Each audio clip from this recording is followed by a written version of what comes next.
Thanks for joining me on Renewing Minds with Ndubisi Okoro. The goal of this program is to share with you principles, biblical principles that will transform you into a new person by changing the way you think. So let's go to practical goal setting steps. You have told us, about why we should set goals. Why we should set goals. You have told us what goals are. You have told us why we should set goals. Now tell us, how do I go about this goal setting thing? I don't know how to. A lot of people don't set goals, not because they don't know that goal setting is nice. They know what goal setting is. They know why they should even set the goals, but they don't even understand. So I'm going to break it down in very simple, practicable steps, applicable steps. And you are going to start setting goals. Now, number one, setting goals, have a desire. What does that mean? What do you really want to achieve? Or let me say it this way. What do you believe that God wants you to achieve? And I'm going to give you an example. I pastor a church. When we wanted to start that church, I had to be very, very clear that this was what God wanted me to achieve. The desire was clear. You cannot achieve something that is not clear. If it is not clear, you know what clarity does? Clarity gives you speed. Where you are not clear, you are going to be sluggish. You are going to be complacent because it doesn't add up in your mind. If your mind doesn't have clarity, it won't give your legs speed. You will just be putting it off till tomorrow. For example, I knew that this program will be called Renewing Minds. I knew that it will not be the normal Sunday service setting. I had that picture in my mind. Now, I couldn't take the first step until I decided what I really want to achieve. Number one, what do you want to achieve? What do you think God wants you to achieve? Luke chapter 18, verse 41. A blind man went to Jesus and was asking Jesus for help. Now look at what Jesus asked him. What do you want me to do for you? He said, Lord, that I may receive my sight. A lot of you, if God should ask you that question, you will get annoyed. Why will you get annoyed? You will say things like, but God, can't you see that I am blind? Yes, you might be blind. But that's not the only problem you have per time. So the question is, what do you want per time? What do you really want? And until you are clear, a man whose request is not clear cannot get his prayers answered. So the first thing is, what do you really want to achieve? That's the first thing. Don't even write. Leave your pen, leave your paper. Don't pen anything down. Don't plan anything. The first thing is, what do you really want to achieve? Number two, believe that your goal is achievable. Can you see that in all these things that I'm mentioning, I have not even talked about action. The first thing is desire. The second thing is believe that desire. Believe that desire. Two blind men came to Jesus, Mark chapter 9, verse 23. They said to Jesus, they asked him, please, Jesus, have mercy on us. Heal us. We want to see. Jesus asked them, do you believe? Jesus said to him, do you believe that I can do this thing? Look at, he said, if you can believe, all things are what? Possible to him that believes. To him that believes. You see, because it's based on your belief. First, based on your desire. Secondly, based on your what? Belief. Number three, now write your goal down. First, clarify your desire. Two, believe that thing that you want. Number three, write it down. Now write. But Pastor, I don't like writing. Well, someone said the shortest pencil is longer than the longest memory. That's Mark Batterson. The reason why you have not achieved a lot is because whatever you have desired and you have believed, you didn't capture it. You know, how do you capture? How do you imprison an idea? You write it down. Most of the things that came to your mind that you didn't write down, you should know now that you forgot it. In fact, most of the times, it becomes incomplete because those ideas were coming in fragments. And because you were not penning it down, you forgot it. So please don't do what you have always done. Now you have a desire. 2, you believe the desire. Number 3, write it down. Habakkuk chapter 2, verse 2. This was what God told a man of God who said in Habakkuk chapter 2, verse 1, he said, I will set myself on the rampart. I will stand, and to see what God will say to me.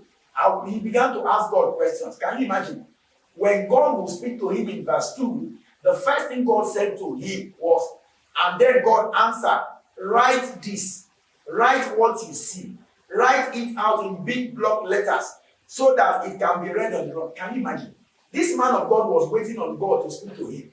And when God was going to speak to him, God didn't tell him the revelation. God first gave him an instruction that, you know what, I don't want to share revelation with you that you are not going to write down. Because it's possible that God has shared so many things with him that he didn't write down. So he said, let me tell you this one. Write it down. Go and find a pen. Go and find a paper. Invest in pen. Invest in paper. Write it down. When God told him, write it down, then God now told him, now share the revelation with him. It is not useful sharing revelation with a man that will not pen it down. It makes no sense. The shortest pencil is longer than the longest memory. The shortest pencil is longer than the longest memory. Number 4, now you have written it down. Determine your starting point.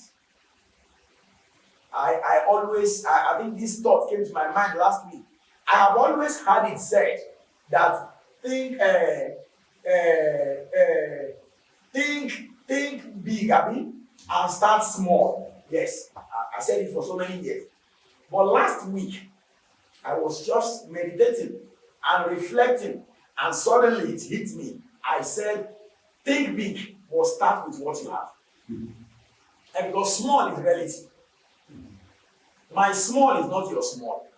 So if we have a general small, you might not even have that small. So, number 4, determine your own starting point. What do you have? Start with what you have. Don't start small. You might not have small. You might have shishini. Start small. Start with what you have. Luke chapter 15, verse 18. Look at the prodigal son. He said, I will arise and go to my father, and I will say to him, Father, I have sinned against heaven and before you. Now, that guy, all he could do at that point was to go and apologize to his father. But you know that was all he needed to do. Now, you might be looking down on what you can do right now, thinking that what you are capable of doing will not amount to much. You know why? You are comparing it with what your friend did. Now, leave your friend out of this. That might be what you need to do to change your life. So I said, determine your starting point. You are the only one who knows yourself. You know where you can start. You know what you have. I don't know what you have. That's why I'm saying, I'm not going to tell you where to start, but I'm saying start with what you have.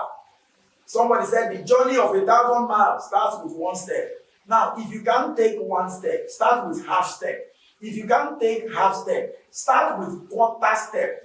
If you can't take a quarter step, start with the half of a quarter step. I'm just saying, whatever will make you or will stop you from taking that step, please beat it and determine your starting point. Number 5, set a deadline.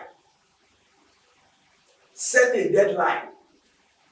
Someone said a goal without a deadline is a dream. You are just dreaming. You know what you want to achieve. You have written it down. You know where your starting point will be. But you have not told yourself, this is when I would love to achieve this thing. You are dreaming. About, sir, how about if it doesn't happen then? Please have a deadline. You know what the deadline will do? The deadline will shoot adrenaline into your system. Because you don't want to disappoint yourself. You will get going. Now, when that day comes, when that time comes, your deadline, and you have not achieved it, please set another deadline. But please don't start without having a deadline. Nehemiah chapter 2, verse 6. The king with the queen sitting alongside him said, how long will your work take? And when would you expect to return? I gave him a time, and the king gave his approval to send me. You must have a time. You know, I noticed, the other day that they said the World Cup is around the corner. It's around the corner.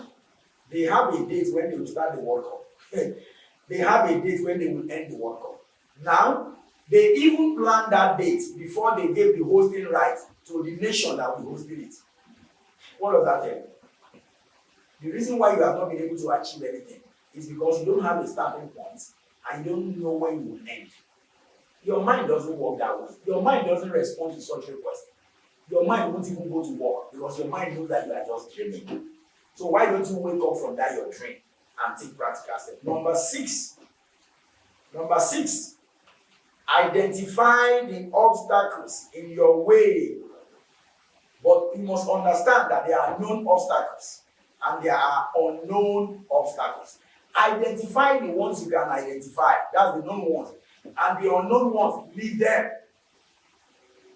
Nehemiah chapter 2, verse 10. It says, when Sanballat the Horonite and Tobiah the Ammonite official heard about this, they were very upset, angry that anyone would come to look after the interest of the people. Now, when Nehemiah was planning that project, he didn't know that there was a man called Sanballat. He didn't even know that there were people who didn't want the wall of Jerusalem to be rebuilt. Now, what you call your goal, you don't even know that there are some people who don't even want that, who does not want that thing to be done. So that's why I say, identify the obstacles. There are known obstacles and there are unknown obstacles. But never mind, it shouldn't discourage you. But at least just know that there are obstacles. Number 7, I said, determine the additional skills and knowledge you need to achieve your goals. Why do I say that? You determine it. What do you need? What additional skills, what additional knowledge do you need to achieve whatever you want to achieve? Why? Your goal might be bigger than your current capacity and ability. It is possible that your goal is bigger, far bigger than your current ability and capacity. Who do you need to become to achieve your goal? What do you need to become? Who do you need to become? What do you need to become? You must determine. Number 8, determine the people whose help you will need. For example, you are looking at me, I'm speaking, I'm in front of the camera. There are people behind the camera. When I thought of this program, I knew that I wouldn't be the one holding the camera. I wouldn't be the one doing the editing. I wouldn't be the one doing the uploading. I knew I was going to need people. So it was necessary for me to decide who and who I will need. Who will I need? Nehemiah needed the king. Nehemiah needed the people. Who will you need? Who do you need? Number 9, never give up. Never give up. Never give up. Don't ever give up. After you have done all this, don't give up. Don't give up. There's one particular story I would like to share with you in the Bible. Mark chapter 2, verse 4 is the story of the paralytic man. The Bible talks about a man that was paralyzed. And his 4 friends were carrying him around. I'm sure they have carried him to so many places, just in the bid of trying to get him healed. And they heard that Jesus was somewhere. Before they could get there, the whole place was filled up. But look at verse 4, Mark chapter 2, verse 4. He said, and when they could not come near him because of the crowd, they couldn't come near Jesus. They couldn't come near Jesus. They uncovered the roof where he was. So when they had broken through, they let down the bed on which the paralytic man was. Now, let me tell you one thing. Breakthrough will come when you don't give up. A lot of the times we don't achieve what we set out to achieve, not because God didn't want us to achieve it. Yes, we did every other thing we should do, but we now give up. You gave up. You gave up. So don't give up. Okay, so finally, let's look at goal killers to avoid. What are the goal killers to avoid? And I'm going to say this, quickly, and you listen to this over and over again to be able to get it. Goal killers to avoid. Number 1, pride. What will people say? It's a goal killer. What will people say? You need to swallow your pride. You need to swallow your pride. I remember one woman told me that she wanted to start food business, but her problem was, what will people say? Number 2, goal killer, conventional thinking. Conventional thinking is simply, this is how it has always been done. This is how it has. How about if how it has always been done is not giving you results?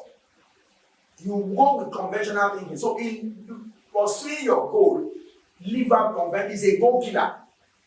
Number 3, fear of risk. You are afraid of taking risk. A lot of people will not follow their goals. Why? Because they are afraid. They don't want to fail. Well, if you are afraid of taking risk, you are afraid of failing, it means you would never achieve anything meaningful in life. Number 4, your reputation.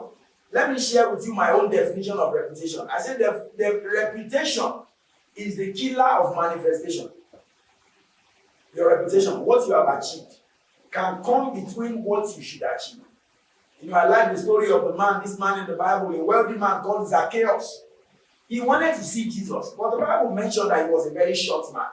So tall people had, surrounded Jesus. So he climbed a tree because he wanted to see Jesus. Number 5, compromise. When you start thinking that God is too slack and too slow. Thank you so much for watching Renewing Minds with Ndubisi Okoro.